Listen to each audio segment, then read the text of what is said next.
네, 오늘 저는 주신 말씀을 가지고 메시아 왕국의 도래라고 하는 제목을 가지고 하나님 말씀을 증거하겠습니다. 미국의 어떤 심리학 교수님이 가르친 학생들에게 단어 연상 테스트를 했는데요. 그게 뭐냐면 단어를 주면 그 단어가 주는 연관된 걸 기록해 보라는 겁니다. 그래서 이 교수님이 크리스마스라고 하는 단어를 학생들에게 주었습니다. 그랬더니 학생들이 어떤 답이 있었냐면 크리스마스 연관되는 게 추리가 연관되고 가시나무, 산타클로스, 또 캐롤 이런 단어만 나왔다고 합니다.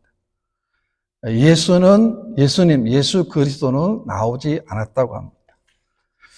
세상의 성탄절은 어떤 생각할까요? 세상은 성탄절을 즐기는 것입니다. 좋아하는 거예요. 그래서 성탄절 때 뭘 하고 싶은가 보니까 여행을 하고 싶은 사람들이 많았어요. 앙켓 조사해보니 그래서 해외여행도 좋아하고 또 한국 같은 경우는 겨울이니까 스키장에 가서 스키를 타고 싶다는 그런 답변을 한 앙켓 조사를 제가 보았습니다. 뭘 말할까요? 성탄절의 진정한 의미를 알지 못하고 먹고 마시고 즐기는 시간으로 보내고자 하는 마음의 그런 결과를 우리가 본 것입니다. 성탄절은 예수님이 이 땅에 오신 날입니다. 성탄절은 예수님이 인간의 몸을 입고 이 땅에 오신 날입니다. 왜 오셨습니까? 우리를 구원하시기 위해서 이 땅에 오셨습니다. 그 방법은 뭐냐 하면 예수님이 십자가에서 죽으시는 겁니다. 그분의 죽음으로 말미암아 우리들에게 구원의 길이 열려지게 된 것입니다. 그래서 예수님은 그리스도이십니다. 예수님은 구원자이십니다. 예수님은 메시아 되십니다. 만약 예수님이 그리스도가 아니라고 한다면 그분은 나에게 무의미한 존재가 됩니다. 다시 말하면 만약 그분이 메시아가 아니라고 한다면 나와는 상관이 없는 분이라는 겁니다. 그런데 예수님이 그리스도가 되셨기 때문에 우리는 예수님을 믿을 수 있고 믿게 된 것입니다. 예수를 믿으면 천국에 가지만 예수를 믿지 아니하면 천국에 가지 못합니다. 누가 천국에 가고 누가 천국에 가지 못합니까? 그것은 자신의 죄를 알고 자신의 죄인임을 깨달아 아는 사람이 주님을 믿게 되는 것이고 주님 앞에 나오게 되는 것입니다. 구약 성경에 보게 되면 메시아의 탄생에 대한 예언의 말씀이 곳곳에 있는데 이사야의 오늘 본문에 보고도 나와 있습니다. 본문에 저는 몇 가지로 교훈을 얻고자 하는데요. 첫 번째는 예수님은 낮고 비천한 모습으로 탄생하심을 말씀합니다. 1절 말씀 보게 되면 이새의 줄기에서 한 싹이 나며 그 뿌리에서 한 가지가 나서 결실할 것이요 라고 했습니다. 이사야 선지자는 이새의 줄기라고 했습니다. 이 메시아를 다윗의 후손이 아니고 이새의 후손이라는 것은 어떤 의미냐면 다윗이 왕이 되기 이전에 비천한 상태를 말하는 것입니다. 이 이새의 아들이라는 것은 다윗을 존경했던 사람들이 즐겨 사용했던 말이었던 것입니다. 그러니까 이 말은 다윗 가문은 사실은 보잘것없는 그런 가문의 후손이라는 말입니다. 다윗의 아버지 이새도 마찬가지 아닙니까? 똑같다라는 것입니다. 다윗은 그 누구에게도 왕으로 여김받을 만한 조건이 없는 그런 지극히 평범한 가문이었어요. 그런데 그 가문에 놀라운 하나님의 은혜가 임하게 된 것입니다. 마찬가지입니다. 예수님도 한 싹이었지만 그러나 그 싹이 계속 자라서 어떻게 됩니까? 이 땅에서 놀라운 구원의 놀라운 길을 예수님이 열어주신 것입니다. 이사야 63년 말씀에 보게 되면 우리가 보기에 흠모할 만한 아름다운 것이 없도다라고 했습니다. 예수님은 실제로 비천한 마국간에 태어나셨습니다. 예수님 당시에 수많은 모이드는 군중들 속에서 짐승의 우리에 말구에서 태어나셨습니다. 그리고 예수님은 나사렛에서 성장하셨습니다. 이것을 보면 예수님의 출발은 너무나도 초라했습니다. 그런데 예수님은 예수님께서 말씀하신 것처럼 한색이 되어서 마침내 큰 나무가 되어서 인류를 구원하는 놀라운 구원자가 되신 것입니다. 인간의 왕위, 인간의 권세, 인간의 명예는 영원하지 않습니다. 잠시 스쳐 지나가는 것입니다. 오직 예수님만이 하나님 나라에서 영원한 왕위를 누리십니다. 예수님은 만왕의 왕이 되시고 예수님은 만주의 주가 되십니다. 그런데 예수님은 왜 십자가에서 우리를 위해서 왜 죽으셨냐? 바로 우리를 구원하시기 위해서. 우리의 죄 때문에 예수님이 십자가에서 죽으셨습니다. 가장 낮은 모습 이 땅에 오셨다가 가장 낮은 모습으로 주님은 죽으신 것입니다. 예수님의 탄생 시에 예수님을 경배한 두 종류의 사람이 있습니다. 한 부류는 동방박사 같은 사람들입니다. 성경에 보게 되면 동방박사들이 예수님을 찾아올 때 그 먼 거리를 황금과 유향과 모략을 가지고 예수님을 찾아갔습니다. 마침내 만났습니다. 주님 만난 기쁨의 감격 속에 젖어들었습니다. 마찬가지로 지금도 성탄절이 되게 되면 내 죄를 보게 되는 거예요. 나 같은 것 위해서 이 땅에 예수님 오셔서 우리가 이 땅에 살아갈 동안에 때로는 험한 일도 많이 겪지만 그래도 주님 주시는 그 은혜와 평강 가운데 우리가 살아갈 수 있도록 하나님 인도하시면 너무 감사하는 우리가 성도들을 만나는 성도들이 있다는 거죠. 얼마나 감사합니까? 얼마나 귀한 일입니까?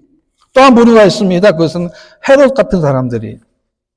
헤롯은 그도 예수님을 찾았습니다. 그런데 그의 동기는 달랐습니다. 겉으로는 예수님을 경배한다고 말을 했지만 실상은 거짓이었습니다. 실제로는 예수님을 죽이려고 예수님을 찾은 것입니다. 성경에 보게 되면 이 헤롯은 자신의 권력을 지키기 위해서 어떻게 했냐면 베들레헴과 그 지경안에 있는 2살 아래에 있는 사내 아이를 다 죽였습니다. 왜요? 자기 왕이 자기 권력을 유지하기 위해서였습니다. 얼마나 무서운 일입니까? 오늘날에도 우리가 쉽게 메리 크리스마스를 하지 못하는 시대가 점점 되어가고 있습니다. 카드를 보게 돼도 옛날에는 거의 메리 크리스마스였는데 지금 뭐냐면 해피 홀리데이입니다. 즐기라는 거죠. 우리는 아닙니다. 우리는 메리 크리스마스가 되어야 합니다. 왜? 그분이 우리들에게 기쁨과 즐거움과 우리들에게 감사를 주셨기 때문에 그렇습니다.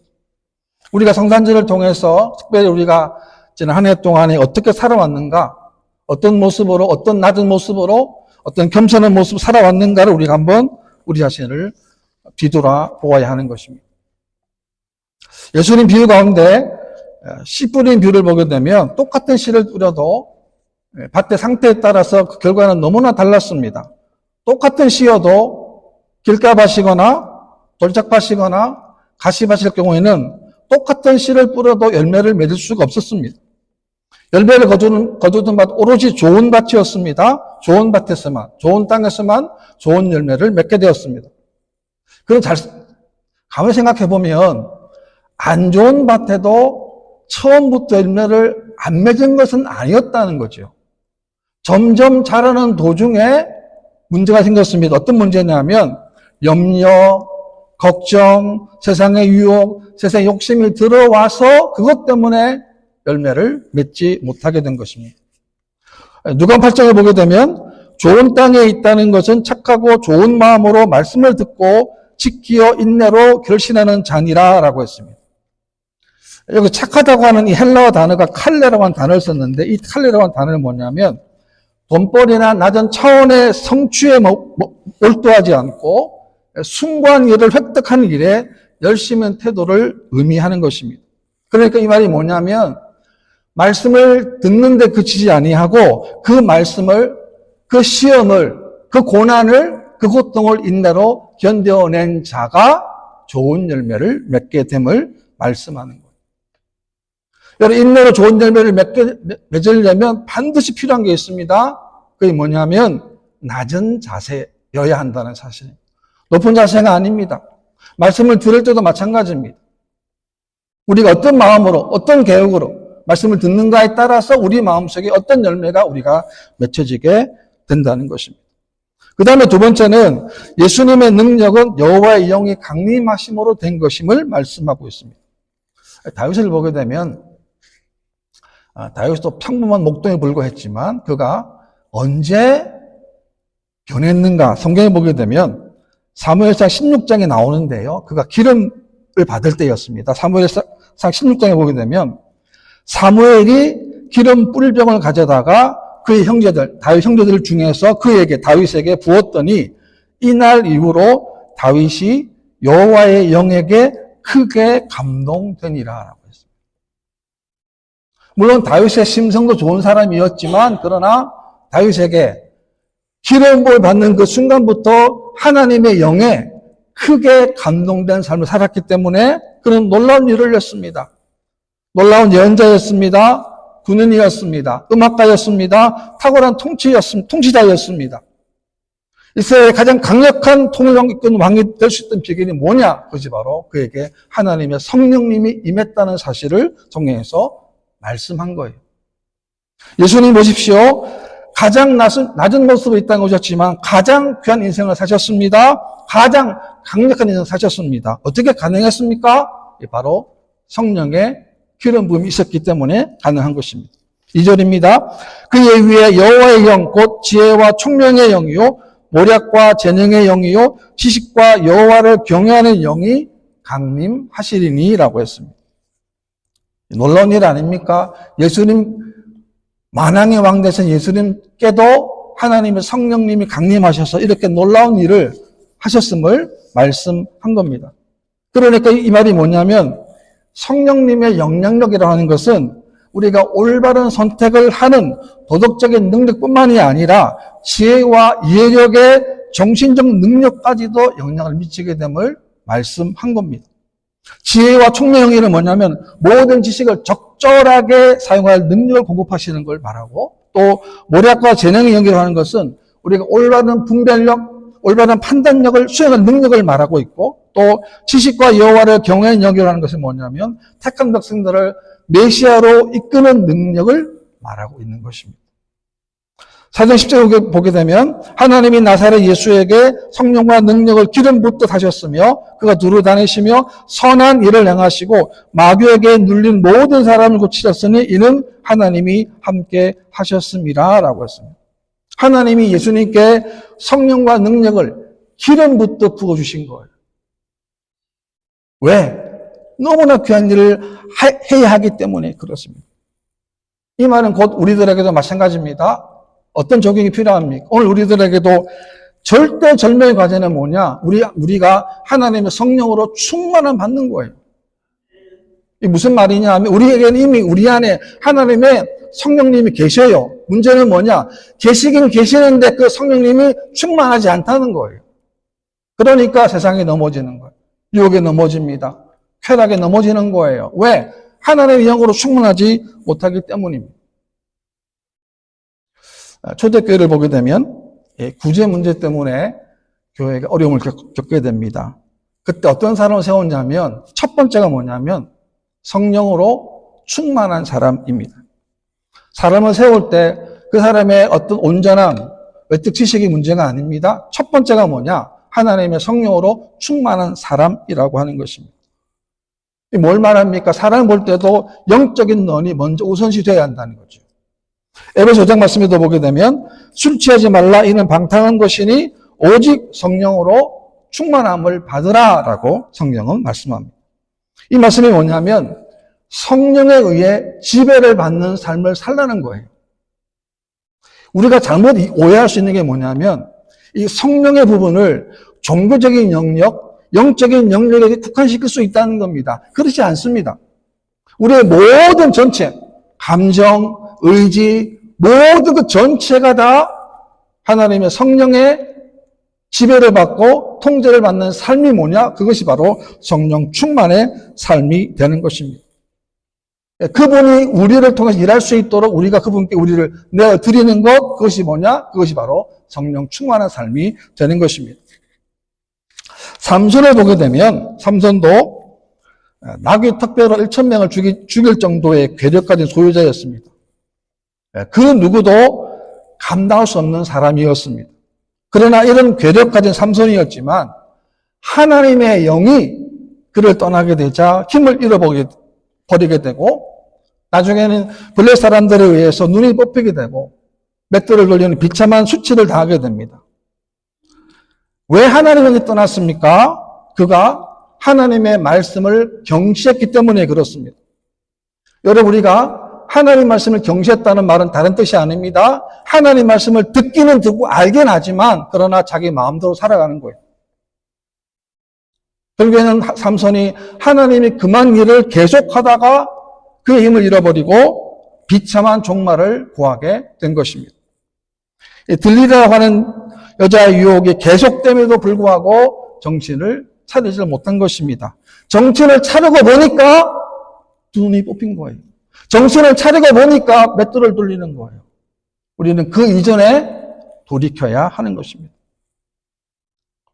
삼손의 비참한 종말을 보게 되면 그가 나실인으로서의 신앙의 정체성을 완전히 망각했습니다. 그리고 그가 불경건한 삶을 살았기 때문에 그렇게 되었던 것입니다. 그래서 우리가 성령의 사람으로, 우리가 예수 믿는 사람으로서 우리가 항상 조심해야 될 것, 내 안에 하나님의 성령으로 충만해질 수 있는 여러분 되시기를 바랍니다. 제가 지난 한 주간 동안에요, 유튜브를 이제 보니까 집에서 보지 않습니까? 보는데, 유튜브 짧은 게 있어가지고 제가 설교도 많이 듣고 또 강좌도 듣기도 하는데, 보니까 짧게 지나간 설인데 약간 좀 내용이 그런 내용이었어요. 그래서 제가 그 이후로 유튜브를 아예 안 봤습니다. 너무 속상한 거예요. 설교 준비하고 기도하고 말씀 듣는 순간에 좋지 못했던 그 인터넷에 유튜브에 딱 있어가지고 그것 때문에 제가 안 듣고 오늘 주일만 제가 아침에 일어나서 설교만 들었어요. 다른 거 다 안 들었어요. 왜 그럴까요? 제 안에 하나님의 성령님이 잘못했다는 거예요. 함부로 서치하지 말라는 거예요. 지금 보려고 본 것도 아닌데 있는 거 제가 했는데 안 좋은 게 나와가지고. 그렇습니다. 이게 뭡니까? 이게 성령의 사람의 태도라고 하는 것이죠. 제가 오늘 이제 갑자기 생각났는데요. 12월은 제가 꼭 잊을 수 없는 날이에요. 아버님 살아계실 때 제가 이제 군대 갈 때 제가 12월 11일 날 군대 갔거든요. 그 전에 저희 이제 아버님 교회 성도님들 이제 개척교회 하셔가지고 조금씩 하는데 제 동생은 막 펑펑 울었습니다. 제 군대 간다고. 펑펑 울고. 그래서 제가 12월 10일에 의정부에 있는 상봉역 보성대로 이제 갔습니다. 아버님과 저만 갔거든요. 가서 머리 딱 깎고, 머리 깎고 이제 갈 때 제가 아버님께 이제 그 부대 정문에 좀 들어왔다가 이제 마지막에 이제 저희는 장정이니까 들어가게 하고 부모님들은 못 들어오게 딱 막는데 제가 아버님 손 들고 아버님 제가 잘 다녀오겠습니다. 아버님 저한테 이런 말씀하셨어요. 걱정하지 말라. 걱정하지 말고 힘들어도 참고 그 아버님의 그 생생한 말씀이 지금도 막 들려요. 그렇습니다. 우리가 세상에 살 동안에 절대로 여러분 삼손이 다 잃어버린 그 순간에 들릴레가 계속 유혹했을 때 하나님을 찾았거나 예배를 드렸다고 한다면 결코 삼손은 무너지지 않았어요. 그런 흔적이 없어요. 그래서 삼손이 무너지고 말았다. 그 다음 세 번째는 예수님은 메시아는 공의와 사랑으로 다스리심을 말씀합니다. 3절인데요. 그가 여호와를 경외함으로 즐거움을 삼을 것이며 그의 눈에 보이는 대로 심판하지 아니하며 귀에 들리는 대로 판단하지 아니하며 예수님이 다르죠. 우리는 보이는 대로만 판단해요. 왜? 그 사람 모르기 때문에. 그 사람 마음을 전혀 모르기 때문에 그래요. 하나님은 다 아세요. 뭘 아십니까? 우리의 마음속에 전부를 그 원인과 그 동기를 전부를 다 아시는 분이 바로 예수님이시기 때문에 보이는 대로 판단하지 아니하시고 들리는 대로 판단하지 않는다라고 주님은 말씀하셨습니다. 그 앞에 주님은 그가 여호와를 경외함으로 즐거움을 삼을 것이며 라고 했습니다. 그러니까 예수님은 하나님을 경외하는 게 즐거움인 거예요. 성경에 보게 되면 히브리 12장 말씀인데 그는 그 앞에 있는 기쁨을 위하여 십자가를 참으사 부끄러움을 개의치 아니하시더니라고 했습니다. 여러분 십자가 얼마나 큰 고통입니까? 얼마나 큰 수치입니까? 그런데 예수님은 그 십자가의 고통이 기쁨이 되는 거예요. 왜? 왜 그럴까요? 예수님이 죽으심으로 우리가 구원받기 때문에 그렇습니다. 그래서 예수님은 부끄러움을 개의치 아니하시더니 이 말은 부끄러움을 예수님은 회피하지 않으셨다라고 성경은 말씀하고 있는 것입니다. 4절 말씀에도 보게 되면 공의로 가난한 자를 심판하며 정직으로 세상에 겸손한 자를 판단할 것이며 그 입에 막대기로 세상을 치며 그 입술의 기운으로 악인을 죽일 것이며 계속 나오는 게 뭐냐면 공의로 정직으로 하나님의 나라는 정직한 나라이기 때문입니다. 하나님의 나라는 공의의 나라이기 때문에 그렇습니다. 그래서 누가 가장 기뻐야 되겠습니까? 이 땅에 메시아가 오실 때 세상에서 억울함 당하는 사람, 멸시받는 사람, 고난 당하는 사람들이. 하나님은 결코 이런 자를 저버리지 않으십니다. 왜? 하나님은 공의로 다스리시기 때문에 그렇습니다. 예수님은 가난한 자들의 복음을 전파하십니다. 마음이 상한 자를 고쳐주십니다. 포로된 자에게 자유를 주십니다. 슬픔을 대신하여 예수님은 찬송의 옷을 입혀주시기 때문에 그렇습니다. 5절 말씀에도 보게 되면 공의로 그의 허리띠를 삼으며 성실로 몸의 띠를 삼으리라. 똑같은 단어 나오지 않습니까? 공의로 성실로라고 했습니다. 하나님은 모든 일을 가장 공평하게, 가장 공의롭게, 가장 진실하게, 정확하게 하나님은 예수님을 통해서 판단하신다는 것을 말씀하는 것입니다. 예, 그렇기 때문에 우리들에게도 이 땅에 살아갈 동안에 메시아를 기다리는 하나님의 백성으로서 메시아처럼 이 땅에서 우리가 공의와 정직과 성실이 우리 삶 가운데 나타나는 삶이 되어야 하는 것입니다. 여러분, 우리의 사명이 뭡니까? 우리의 사명은 사랑이에요. 사랑. 예수님 보십시오. 예수님은 베드로가 부인하실 것을 아셨습니다. 도마가 예수님 부활을 믿지 못할 것을 다 아셨습니다. 예수님이 죽으시기 얼마 전에 예수님 제자들은 누가 크냐, 누가 높냐라고 논쟁을 벌였음에도 그럴 줄 아심에도 불구하고 그를 제대로 삼으셔서 3년간 참으시고 마침내 그들에게 하나님의 사명 부여하신 거예요. 우리 사명이 뭡니까? 사랑입니다. 성경 말씀 보게 되면 사랑이 뭐냐? 사랑이 예언하는 능력이 있고 모든 비밀과 모든 지식을 알고 산을 옮길 만한 믿음이 있어도 사랑이 없으면 내가 아무것도 아니다라고 했습니다. 능력이 있습니다. 권능이 있어요. 그런데 그 안에 사랑이 없다면 그 능력 아무것도 아니라는 거예요. 그만큼 사랑이 귀하다는 것입니다. 우리들에게는 올 한 해 동안에 하나님을 사랑했던 증거가 나타나야 합니다. 저와 여러분들에게는 올 한 해 동안에 이웃을 사랑했던 증거가 분명히 나타나야 합니다. 물론 우리 교회는 약한 교회이고 연약한 교회이고 개척교회이기 때문에 이렇게 먼 곳에 오시는 우리 자매님 너무 감사하고 또 우리가 그릇두기처럼 우리가 주신 성도들 너무너무 감사합니다. 분명한 사실은 우리가 우리 인생 가운데서 하나님을 사랑하는 증거가 분명히 나타나요. 예수님은 분명히 나타내셨습니다. 예수님은 십자가를 통해서 하나님의 사랑을 분명히 나타내 주셨습니다. 그래서 우리가 하나님의 자녀가 된 거 아닙니까? 얼마나 귀합니까? 우리가 와서 하나님을 예배하고 하나님께 나와서 엎드려 주던 것이 얼마나 귀한 일이고 감사한 일입니다. 세상 사람들은 이 사실을 모릅니다. 즐기는 날이지 우리는 즐기는 날이 아닙니다. 그분을 기뻐하는 날이고 감사하는 날이에요.